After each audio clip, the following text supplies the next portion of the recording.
Hello, everybody, and welcome to Fortress Comic News, episode 386. I am one of your hosts, Chris, alongside my co-host, Mike. How we doing, Mike? Good. It's the episode with laugh tracks and audience applause. It's coming up. It's also the first episode of football season. Oh no. So get ready. I mean, get ready. Are you ready for some football? Can we just add like comics in there? Are you ready for some comics? That'd be awesome. I need to do that now. Yeah. But do it real shittily, so it's just like, are you ready for some comics? Like a robotic voice. Yeah. Are you ready for some comics? It's like that old telemarketer thing. It's like, we heard you, Christopher. Hi, this is so-and-so senator calling Christopher to donate me money. I need your help personally. From Christopher. Oh man. Good stuff. We do have an interview today, everybody. Brandon Staroki and is on talking about his book Avalon. It's a zombie book, so Chris's favorite thing. I won't be around for the interview. He's gonna just talk zombies, and I'm gonna stay out of it because that's his thing. And he's got some cool themes for the book too. So like, everybody look forward to checking out that book. Yeah. Other than that, anything else going on besides football? I guess football is a pretty big thing to be going on because that's like occupies quite a few nights and days. Let's see, football. I watched a lot of football. I also I made some sauce the other day. That was pretty good. Nice. So we got plenty of sauce to go around if anybody wants some. I love sauce. I'm and a big sauce guy. Just dealing with real life work stuff. Apparently have to be get a background check from Homeland Security. So found that out this week. That's fun. Who knew having a comic book podcast was such a scandalous business, everybody. But insane. Or maybe it's some shit we said. I don't know. No, I gotta do some hazmat stuff. Yeah. And, apparently driving around with a giant bomb strapped to your truck all day requires Homeland Security to be checking in on you. Me being in the chemical industry, I know a little bit about that, but And I also found out that I've gone this far in life with never being fingerprinted. Wow. And I have to get fingerprinted now too. Wow. Yeah. I can't say I don't know if I've ever been fingerprinted. Now that you say that. Here in New York, there are four ways you would get fingerprinted. Okay. One, the most obvious, you broke the law. You're a criminal. And I've yet to be caught. Wow. Two is there's actually school districts that, and this is shady in my opinion. Like if I had kids and they did this to them, I'd be like, what the fuck? Yeah. But there's literally field trips where they will like fingerprint the kids, like take them to a police. Yeah, I've heard multiple stories about this from. Oh, maybe I think I have. Okay, no, you're right. This is a thing that I think you go to like a field trip to a jail or a police. No, they do it for fun, which now. But they put you on record. Oh, they will put you. Yeah, they take those and put you on record. Oh, they didn't tell us that part, Chris. Oh yeah, they never do. No, that's fucked up. And then the other two are for any kind of certification like hazmat. Mm-hmm. And if you try to get a pistol permit, you have to be fingerprinted as well. Makes sense. Makes sense. Man, as a kid, I was just like, fingerprint ink. This is funny. Mm-hmm. You're on record. What? Yep. So, Mike, when you commit those crimes, I got your fingerprints. You better wipe that. I'm already on the system, dude. I'm in the system. I thought it was off. I don't know how it never happened to me though. Like, because this actually, it's funny. This came up during D&D. How? I don't know. We were playing D&D. And I was one of two people in the group that had never been fingerprinted before. Wow. Yeah. And we have like that's like a common, I mean, I guess if you grew up in a small town too, like we did, that was like, where can we bring kids for a field trip? The police station, because it's the only like other main building in the town. Dude, you know what we did for a field trip one year? Yeah. This is not a joke. If anyone that doesn't know, this is a grocery store that I'm talking about. Okay. We went to Wegmans, Mike. Oh, that sounds awesome. What do they do? This is how we stock shelves. This is how we scan items. Like it was. I think we went to like the bakery to learn how they make the bread. That's actually pretty dope. And like, yeah, there's a few like stations you went to learn things, and it's like, okay, I get it. But thinking back on it, I was like, we literally went to the grocery store. Like that's what like happened. some stoner working for Wegmans, like walks in this one morning. And they're like, oh, by the way, we have the 4th grade field trip showing up while you're making your baguettes. Oh, dude, I'll tell. So I've had this story for a long time. I really love it. So I worked for Wegmans when I was like in college, when I was like 18, 19. Yep. And for a while there, I worked in one department. Then I moved over to the cheese department. Oh man, what a great department to work for. It was, except for the fact that you had to do like the sample stuff. And if you haven't learned, everybody, like I hate people. So it was a terrible decision to put me in that like position. One day, because the town I live in is the birthplace of Wegmans, so the owner of the store like lives less than a mile from my house. It'd be Danny Wegman. Yes. Yep. That man walks into the store, and I am not shitting you when I tell you he is high as a goddamn kite. Oh wow. Wearing snakeskin cowboy boots with his jeans tucked into the boots. Oh no. And his bright tie-dye shirt. Wow. That's a statement. And he just walks in and goes to every sample station, man. Like I said, so like stoned out of his mind. He's like, I gotta fix in for some snacks. What should I do? Hit up every sample I can. And he comes up to me just like, what do you got? Like, I just want to go home and do homework. Imagine being like that rich. You're like, yeah, I'm such a stoner now. I don't have to go to the fridge. I just go to my grocery store. Dude, it's a joke because him and his ex-wife live within like 2 houses of each other. So if you get on a boat on the lake here, you can see their 2 houses, and it's just like, just one of those houses is more than either of us. Like if both of us combined forces, we could not afford a house like no that. way. And yeah, if you live in the Rochester area, folks, there's like a lot of stories of Danny Wegman just rolling up to a Wegmans, parking on the curb with his like Lamborghini and just walking in, buying lobsters, walking out. Like he's just crazy like that. Yeah. But good for him. I mean, yeah. I'm glad somebody got born royalty. Yeah, right. I thought I had this thought too, like the people who have like legacies of like grocery stores, and like even I was like at a wedding this weekend, and the family is they're I'd say they're fairly well off, but like they have a lot of stuff in the house of like they used to own the local like dry goods store in the town, and I feel like that legacy money always stays there of like. But then the thought of like, how did you start out? Like, how did you just own a dry goods store, like a grocery store? Like, did you start growing things and selling them? And then like you grew in this like big conglomerate, and then that money just stays there. And then then bam, you got Wegmans after a while. Like, it's just like, how does that happen? Yeah. It started as a fruit stand, I believe. Yeah. Isn't that crazy? And then it's like, now you just own, half the East Coast. So, did you know this is some really strong grocery store talk? Yeah, sorry everybody. Did you know that the father that started Wegmans, him and the guy that owns Publix, they had a gentleman's agreement to not break the Mason-Dixon line? Oh yeah, there's a lot. There's those. So there's some grocery store handshake agreements. I worked for a grocery store, folks, called Hannaford. And the reason you don't know, if you live in New York and you don't know about Hannaford, is because your county probably has a Price Chopper. And Price Chopper and Hannaford also have a gentleman's agreement to have their stores in every other county. So you typically don't see them. And I think their kids now own the businesses, and they're like, fuck that, we're putting them wherever we want now. But like back in the day, it was like, oh yeah, this is like specific. And same thing with Wegmans, like they didn't cross paths. Like you'll never see a Hannaford and a Wegmans near each other in New York. And that's just the way it is. Like very strange things happening. And yeah, some sketchy shit. And to circle it all back around, where I bought my first comic, Mike. Yeah. Wegmans. Nice. Was it on that field trip?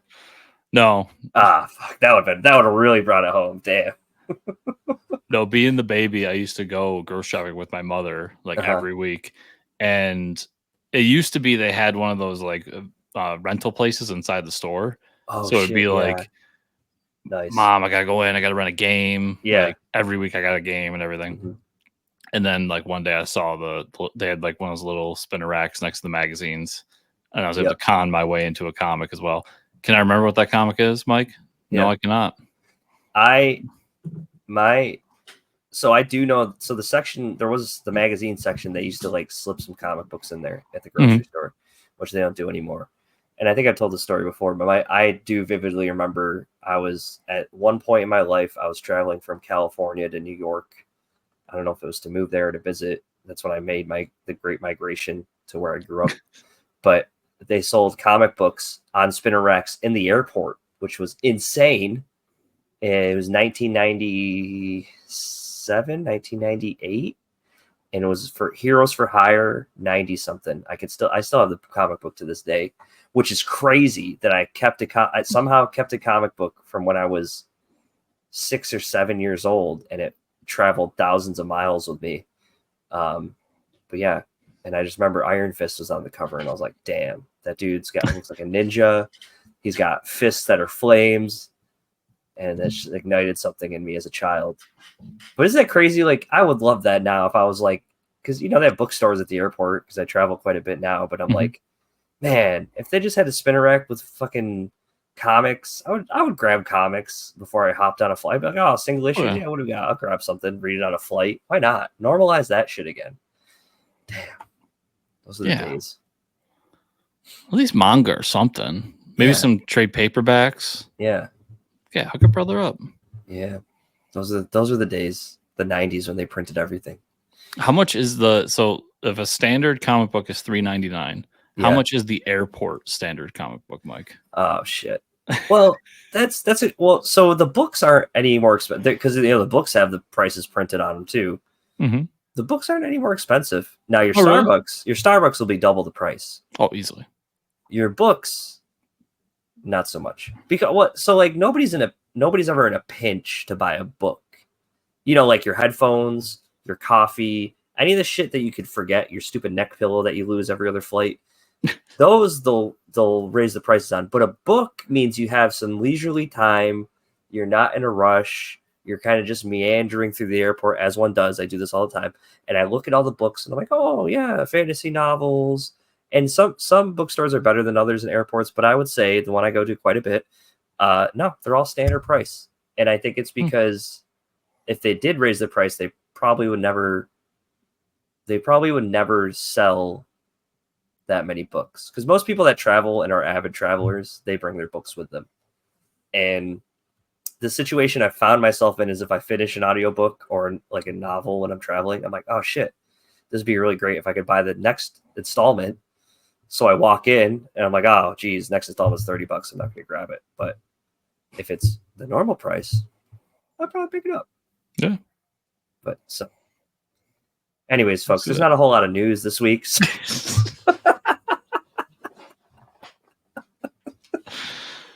Holy shit, we could just talk about random shit for an hour, dude. Dude, can I tell you, so I did the clips for last week, and normally our clips are strictly garbage, like the interview. Oh, and I try to garbage. I try to showcase the interview and the person we have on the show. Yeah. But there was one that I don't know if it's just because we're friends and I've known you for so long and it makes me laugh every time I watch it. And I've watched it probably 4 or 5 times the past week. But it's just you going, I could tell you who the best fighter in DC Universe is. It's Ted fucking Grant. Dude, I knew you were going to say that. I just got real heated all of a sudden. I did. And then what the fuck you on about Tom King? It makes me laugh. Can I tell you so something? hard. Can I fucking tell you something? And little did I know that JSA, in my comic notes this week, I said, what the fuck is happening in this book? Not in a good way. And we'll get there in a little bit. Yep. But it has to do with the current age Wildcat and what they did to her. Yeah. But yeah, what are you even on about? It's not even it's not a discussion. But then I read further in the notes, and Tom King was like, "Okay, well, yeah, prove me wrong there." Great clip, like yeah, great. I don't even care if anyone else likes it. Just for me Just to for look Chris. back on, it's a perfect encapsulation of Mike and just one heated moment. Has it been used yet or no? Oh yeah, it's up. Yeah, it's up on okay. TikTok and YouTube. Okay, Yeah. okay, I gotta watch it on TikTok. Yeah. I forgot about that. Man, so heated about Ted Cord. Or not Ted Cord. I'm sorry, Ted Grant. Yeah, I like Ted Cord too, though. Yeah. All right, so we're gonna talk a little bit about TV news. And before I get into that, last week how I talked about Rings of Power. Mm-hmm. Speaking about like not reading ahead, Katie and I both thought that there was just one episode out last week, and upon talking to somebody last night, we said, "Man, I wish there was more than one episode." They go, "What do you mean?" They dropped 3 episodes opening week of Rings of Power, and I said, "Oh shit, maybe I should have looked because I think there's now 4 episodes out, and I've only watched 1." But I'm very excited for some of the characters and stuff that are coming out, so I cannot wait. But yeah, if anybody's interested, there's 4 episodes of this season 2 of Rings of Power out, and I just don't pay attention to things as I should.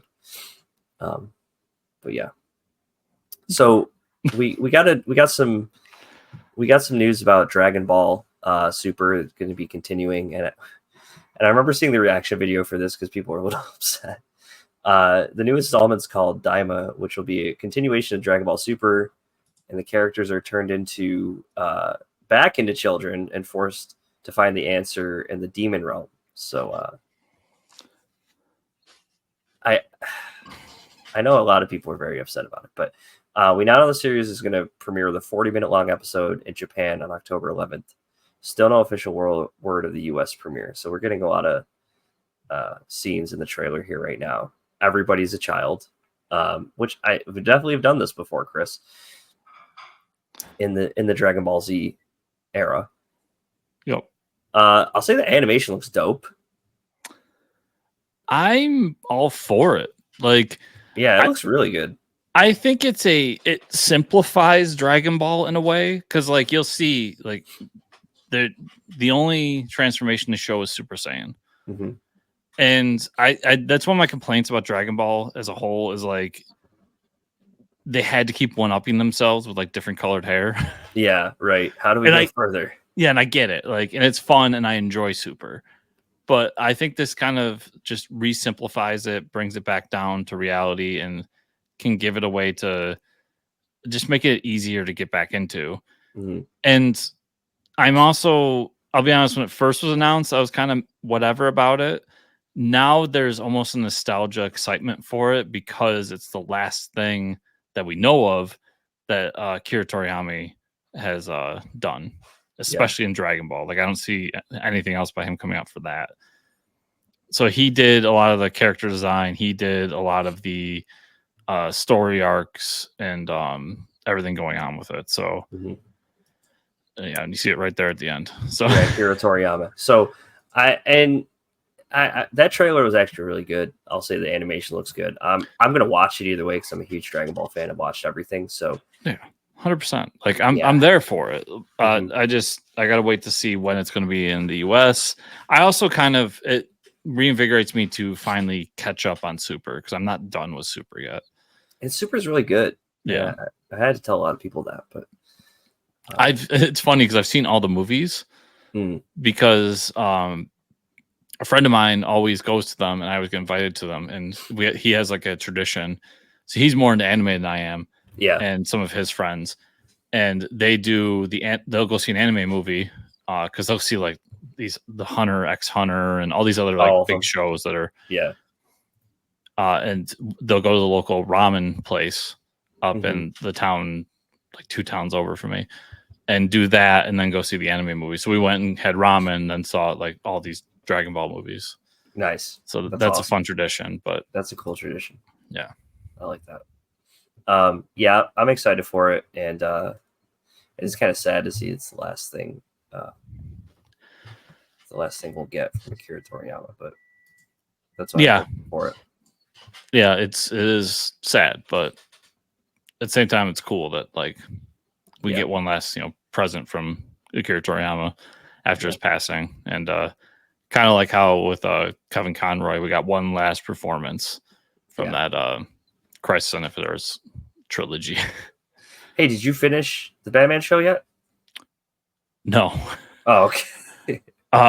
It's really good. I'll be straight honest. Like you get into August, and I go like full football mode. So that's when Hard Knocks hits, and now Netflix has added to that by doing like an annual NFL documentary series. This year they did Receiver. Oh, cool. And then they announced Drew Carey show was on Plex. So I've been like balls deep in Drew Carey show. Yeah, nice. I forgot about that. Yeah, I do want to get back into Batman though, because I was really enjoying it. Yeah. We'll talk about movies now, and now it's the spooky season for me. Once it hits September, I start watching some scary movies. I actually watched a Korean horror film called Ganjam or something like that. It's basically a found footage film. If you look at like the top list of scary movies, it always comes up about these people that like their ghost adventures, and they set a lot of shit up for like YouTube videos, and they go in this like abandoned asylum and start poking fun at things, and it goes wrong. It was really creepy, really scary. Highly recommend it. It's very similar to a movie called Grave Encounters. So it was pretty freaky. I can only watch so many hand cam like found footage movies in a row though before I'm like, okay, I need a stable camera. That's my big problem with those styles. Yeah, but it's good. And there's so many good Japanese and Korean horror films that are like on these top lists of like really freaky shit and just wild stuff. No, it was really good. And it seems you watched Beetlejuice. I did. Oh yeah. So the Tetras.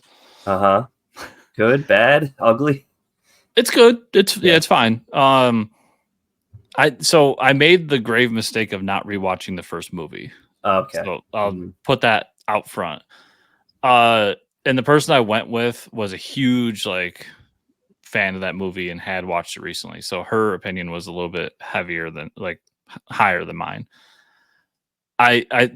It does everything I remember from the Beetlejuice movie and does it well. I think my biggest complaint is I think it's like a 2-hour movie and it flies by to the point where I feel like there wasn't enough.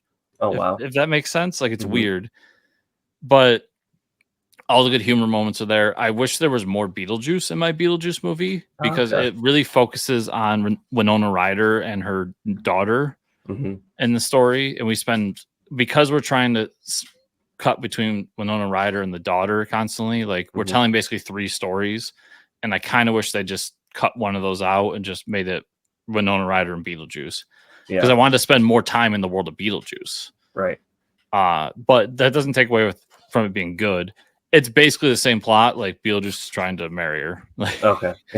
And I think my biggest complaint is some of the side characters, and I was told afterwards that if I rewatch the first movie, I'll probably have the same complaint.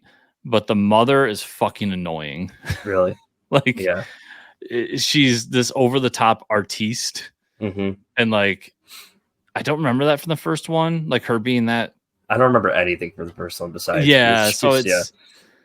So it could be that I just like blocked that out, and but yeah, I think she's just over the top and like what she's doing. And then Winona Ryder's boyfriend in the movie is just such a douchebag that you want to punch him. And I think that is the point of the character. Yeah, that's how they wrote him. Yeah. It's at times it's just like, dude, can somebody just kill this guy already? Like, get him out of the fucking movie. Yeah. Yeah. But they don't take up so much time that like it's annoying. It's an enjoyable movie. I think my complaints are a bit nitpicky, but I don't think it's going to live up to like how you remember the first Beetlejuice movie. Right. And even she said it was like, it wasn't as good as the first one, but it was like good enough to be, hey, we're back in this world. And like, I can grab some nostalgia from it and everything. Okay. Cool. Good job, Greedo. Nice job, Rito. Just knocked over all the boards I had laid over there. Congrats. I was bagging board and books earlier. Yeah. Nice. Cats are really good at doing that. Yeah. Comic book news. So we got some Mad Cave studio news. They announced a new series titled Synap from writer Chris Moses and artist Andrea Giannini. Interesting cover. It's the year 2030. A family-run private defense company, Synap, secretly puts together the pieces of a mysterious giant robot while training physically gifted individuals to one day control it. However, with the startling increase in UFO sightings, the family finds their time is running out to assemble this ancient machine. Giant robots and people piloting them? That sounds pretty sick, Chris. I'll probably check it out. And UFOs? Come on. Just as a update, he just knocked over the rest of them. Oh, perfect. Thanks, Guido. Wonderful. Yeah, it sounds like a cool book. I mean, it's a very easy concept to like get us into. We both really like this kind of thing. You more than me, but still like, and it does have a very Japanese flair to it from the cover art and very manga-esque. I think the interior art that I saw wasn't as manga-esque. It was more American comics, but the designs and everything had a very manga flair to it. So yeah, I think it's a smart book and or smart pickup for Mad Cave, and it'll be a fun book if nothing else. Yeah, it looks cool. Yeah. All right, let's get into what we read, Chris. I'm feeling we have a few in common, unless you didn't get to them. I got a few from this week. So the stuff I like put off, I put off reading Saga for now. I will get to it though. I did read Aliens versus Avengers #1 because you told me how awesome it was. Oh yeah, yeah, it was epic. The whole Venom combining with the Alien at the end was insane. Like the reveal that like, oh, you thought Spider-Man was attacked. The whole story is crazy. The older heroes, I like seeing the older version of the heroes, how they like, how Sue and Sue's daughter, Mr. Fantastic's daughter, like sacrificed herself experimenting on the aliens, and they're just like, losing this battle constantly. I think the whole world building thing was insane. And like, yeah, the old Hulk just hanging around, like the aliens can't get to him yet. So we'll see what happens there. I have a feeling that's not going to go so well. Yeah, or like if the aliens tries to burst out of his chest, it like can't because he's the Hulk or something. So we'll have to see what happens there. But yeah, I think this is a great series, and like you said, it did not deserve to go as hard as it did. So yeah. That's what still stuns me is like the amount of world building he did for that book. Like insane. Just collect a paycheck, man. That's fine. Probably the book of the year, Plastic Man No More, #1. I can't Bam. The art. There it is. Damn, this book, dude. Amazing first issue.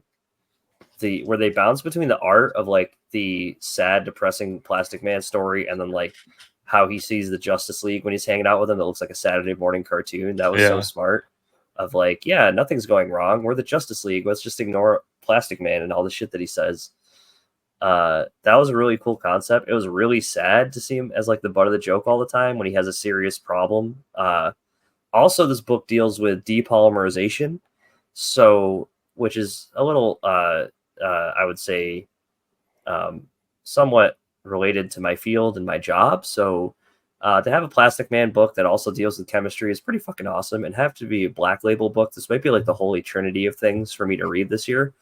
I absolutely love the issue. I think him dying and not like nobody treating it like even the part where like the Justice League, oh, just absorb the blast, you're Plastic Man. He's like, yeah, but it still really hurts, and like nobody gives a fuck.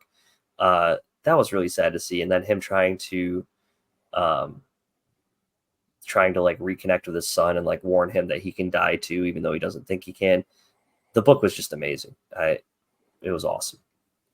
Yeah, I totally agree. Like I like the dichotomy of the art, like how it goes back and forth. And yeah, the fact that it's that like classic tale of like a guy or gal or whoever who puts out that face of like the jokey person that's always smiling and having a good time, a Robin Williams, let's say. Yep. And there's something darker underneath, and like you see his divorce and you see like how he's living and all these different things. So there's a lot of good stuff here. But this is the Plastic Man. This is the Plastic Man story I wanted for sure. Yeah, I was hoping for like a more meaningful Plastic Man story. As much as I love Plastic Man being the joke and being like this fun character that pops up, like to do a solo book, you have to do more than that for me. So I thought it succeeded in every way. Yep. JSA 11, Jeff Johns, Santucci on the art. I said so. Here's my notes as I wrote them. Wow, what a wrap up. There's a lot going on here and definitely in a rush to finish the story. So apparently the JSA, so they resolved this whole like Mordu thing of like the dude from the 31st century that was in the gimp suit was actually Mordu. He becomes a villain of the Legion as superhero. So the Legion shows up and they're like, we got to fight you because you won't give up Mordu. And they're like, okay, we'll fight you back because you're fighting us. So it's like the JSA and the Legion fighting each other for most of the issue. And they're like, well, why? We don't have to fight each other. They're like, no, we do because you guys attacked first. This is like shit that's actually being talked about. And then apparently it was all coming about that they were fighting each other because Eclipso had hidden himself.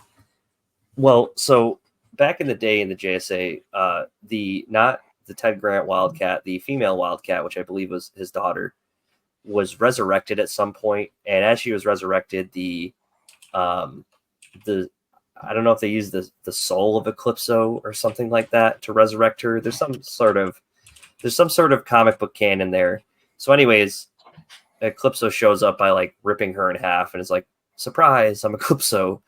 And they defeat Eclipso. And then they give so at the end of the so they defeat Eclipso. That's all resolved. Whatever.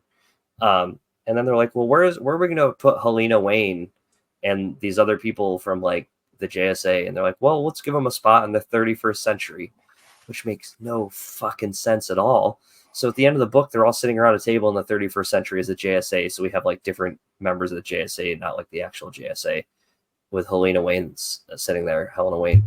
And that's how it ends. And I'm like, okay, so why would the 31st century bring these people who are out of time into their future and give them a superhero team when we already have the Legion of Superheroes? It just felt really rushed. None of it really made sense to me. I think there might be one more issue. I'm pretty sure it's a 12-issue series. Yeah, so something else. They end it saying, "Oh, wait for this next issue." So, man, I don't know what's going on. I don't. Whatever Johns is trying to do, it's definitely fallen short. I've said it once a million times, but like I just feel like his creative output at DC has gone downhill, and he needs to focus more on his independent stuff because that stuff is actually really good. Yep. Batman 152 is another Absolute Power tie-in. Good issue of them. Yep, they're the Bat and the Cat trying to steal the Mother Box and fighting the Suicide Squad. They do that and they find out the huge trap that was set. So like all the shit starts happening. The Suicide Squad runs away, leaves them. They open up a boom tube with the Mother Box and get out.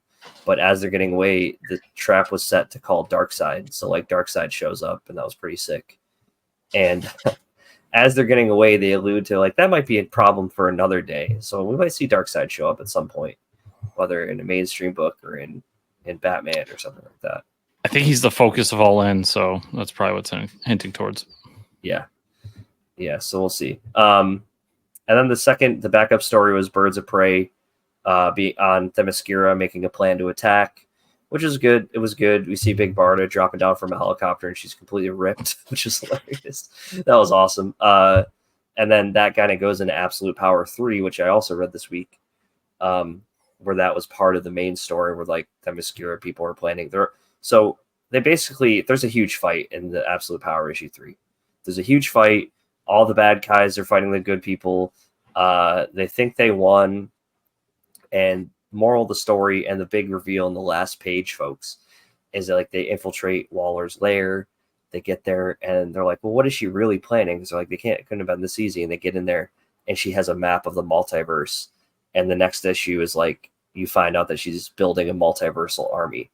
And the Flash like infiltrates the base, and as he sees the map of the multiversal army, he's like, "Oh shit, she's building a multiverse army." And in that shot of him looking at the map, there's all these multiverse speedsters coming up behind him, at the same time. It was pretty epic. I'm like, okay, now you got me. Let's see what's going on here.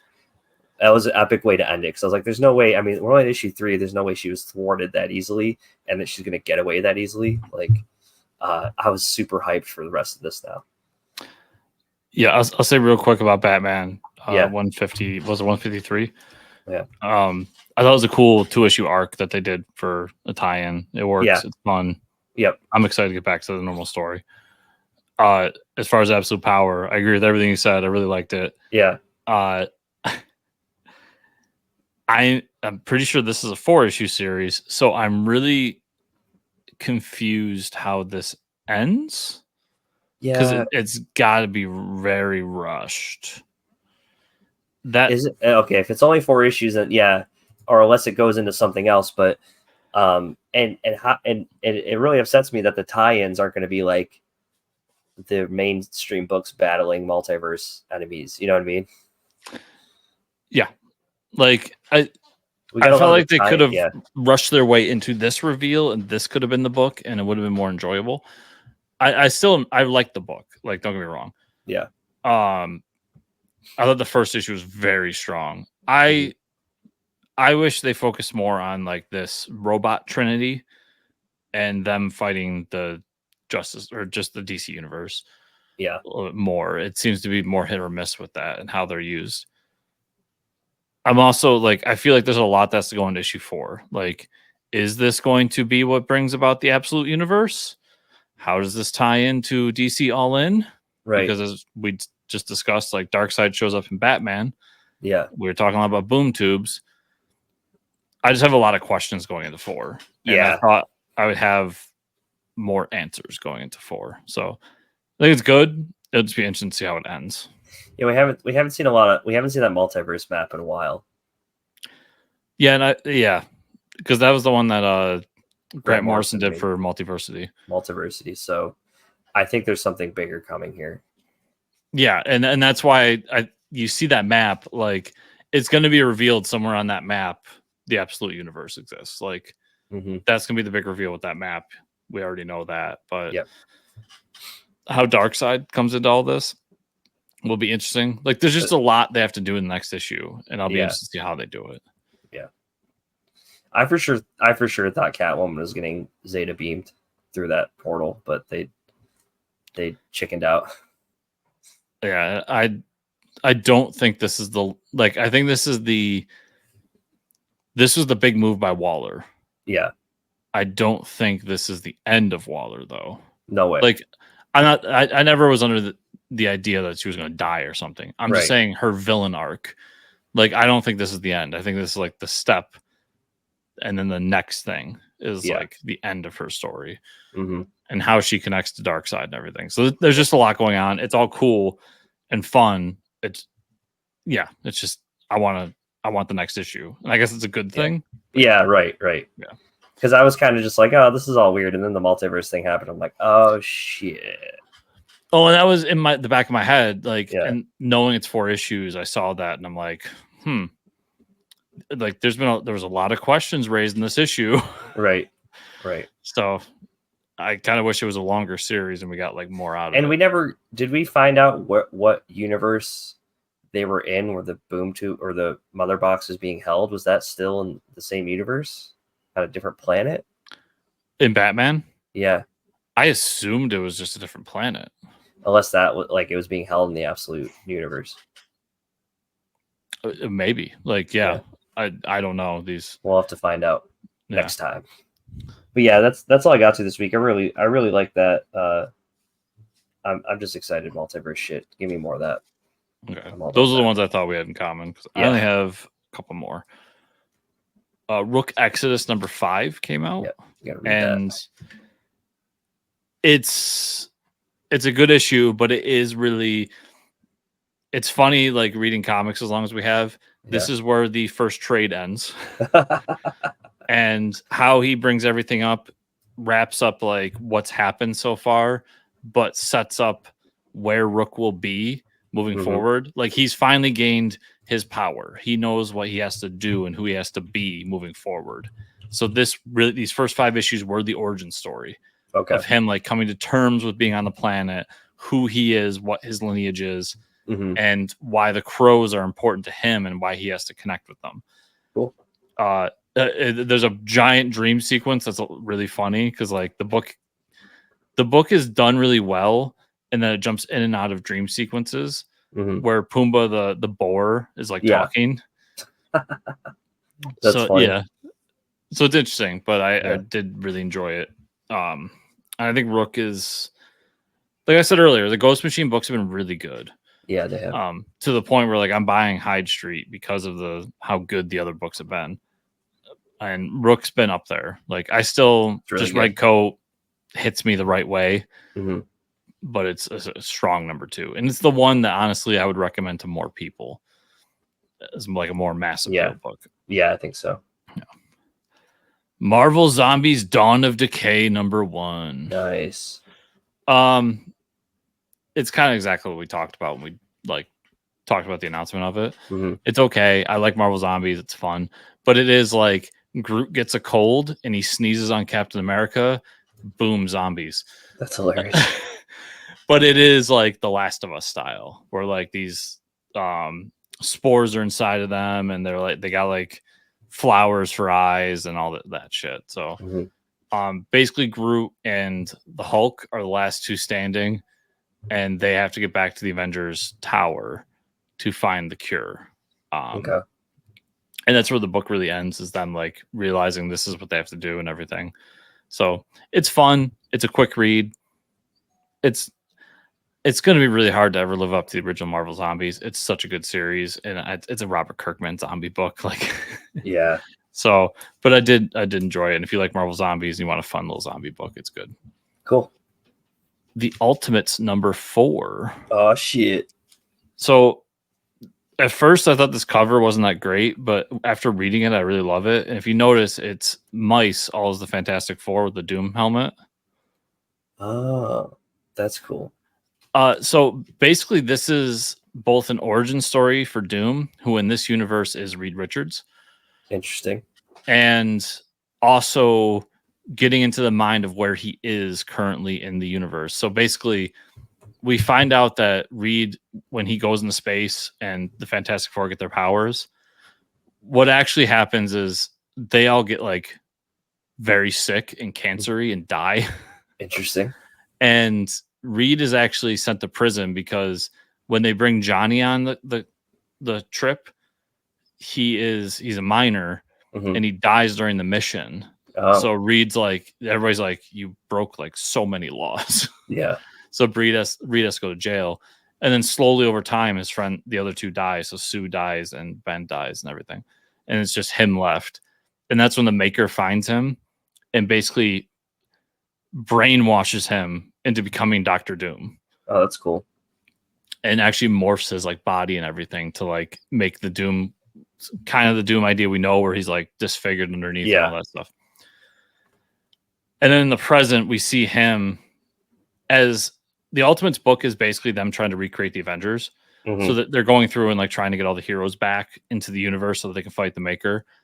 Doom's mission is to recreate the Fantastic Four. But since they're all dead, except for him, he's trying to figure out how to recreate the experiment of the cosmic rays to make a new Fantastic Four. And that's what the rats are. You see the rats throughout it. Okay. He's constantly bombarding them with it and like creating the different Fantastic Four, but they slowly die over time. So it's this like, it's a really deep book where like he's dealing with what he has done in the past, but also being like, I wasn't wrong. I was just subjugated by the Maker to do wrong. He was doing this shit. Yeah. Yeah. It's a really cool issue. Like I really enjoyed it. Yeah.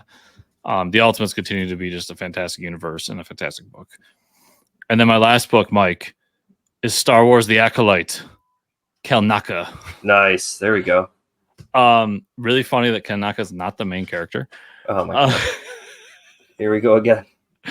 So the story is about this Jedi who is dying, and his Padawan, he's telling the story of like when he was a Padawan and his master had died, and Kelnacca had come in to take over as the master. Okay. And Kelnacca was known as this strong, powerful Jedi who didn't talk.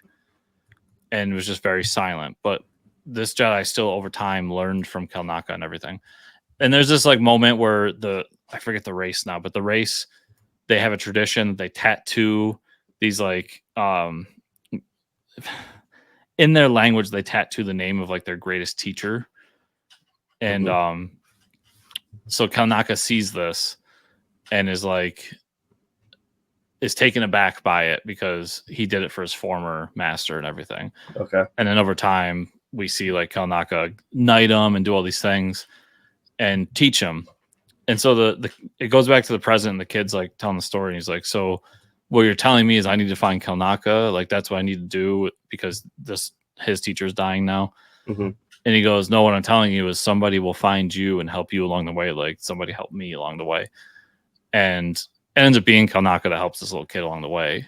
And when we see him, we see Kelnacca as he is in the Acolyte, where he's got the shaved, like he's got the, you know how like it's been a style recently for women to like shave the sides and then grow the top long. Mm-hmm. So Kelnacca's got that going on. And when we see it, he's got his hair pulled back, and he's got the symbols of the guy that's dying, his former Padawan, on the side of his head. So it's like a full story. Like nice. Yeah. And it's kind of it's basically a lore story of like, why does Kelnacca have these weird tattoos on his head? Oh, that's cool. Yeah. It's a fun story. And I get it. Like, it's tough to do a Wookiee book because it's just like it's tough to do a droid book because the droids, especially R2, like it's beep, boop, bop. Yeah, right. They're not saying anything. Yeah, so I enjoyed the way they did it, but it was funny to me as I was reading it. I was like, oh, it's funny. It's named Kelnacca, and he's not even a main character. That's funny. Yeah, and that was everything I read this week. So, Mike, where can people find you on the internet? You can find me at Fortress Ricker on Twitter. Where can they find you and or the show? You can find me on Twitter at Fortress Chris. That's also goes for any basically social media network you can think of.